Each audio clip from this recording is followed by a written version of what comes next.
तर गाईज आजच्या मिनी व्लॉगची सुरुवात झाली एकदम डेंजर. कोपरोलीला गेलेलो आम्ही, तर मध्येच स्कूटीचा पेट्रोल पाईप फुटला. त्यानंतर पेट्रोल भरला आणि डायरेक्ट आमच्या गावातल्या गॅरेजमध्ये गेलो. मग स्कूटीचं काम झाल्यानंतर मी पुन्हा एकदा गेलो कोपरोलीला. तिथे भेटले आमचे आप्पा. मग सगळे आम्ही मिळून गेलो पिरवाडीला. तर आज आमच्या आप्पांचा होता बर्थडे, त्यामुळे गेलो आम्ही सगळे पिरवाडीला. तर हा आहे आमचा ईशांक. पहिल्यांदाच माझ्याजवळ आला आणि शांत होता. तिथे पोहोचल्यानंतर एकदम मस्त वारा सुटला होता. समुद्राचं पाणीही वर आलं होतं. त्यामुळे दगडांवर बसल्यावर मस्त टाईमपास केला. गाईज आज आमच्या आप्पांचा बर्थडे आहे आणि आप्पा हे बघा काढलाय खाऊ.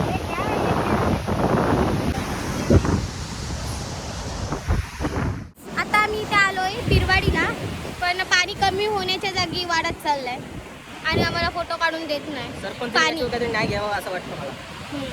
हे बघा इथे आम्ही वस्ती बसलीत वरती. काय 10 रुपयासाठी.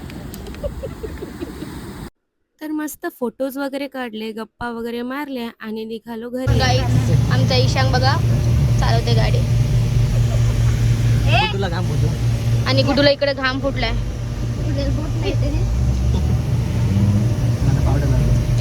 इथे सगळे समोर हेवी ड्रायव्हर बसले. तर आमच्या गुड्डूची पावडर लावण्याची पद्धत बघा कसली भारीच आहे.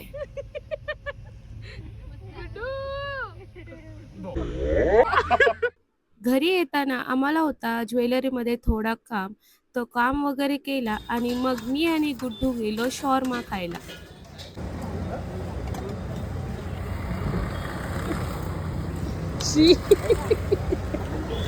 शॉर्मा खाल्ला आम्ही आणि निघालो आमच्या गावात यायला. तर आमच्या गावातून घ्यायचं होतं आम्हाला चायनीज. मग काय गेलो चायनीज घ्यायला. घरी आल्यावर शेवटी आप्पांचा बर्थडे सेलिब्रेशन केला आणि अशा छोट्या मोठ्या ॲडव्हेंचरने भरलेला आमचा आजचा हा दिवस खूप छान गेला. जर हा व्लॉग आवडला असेल तर लाईक, शेअर आणि सबस्क्राईब करायला विसरू नका. भेटूया पुढच्या मिनी व्लॉगमध्ये. बाय.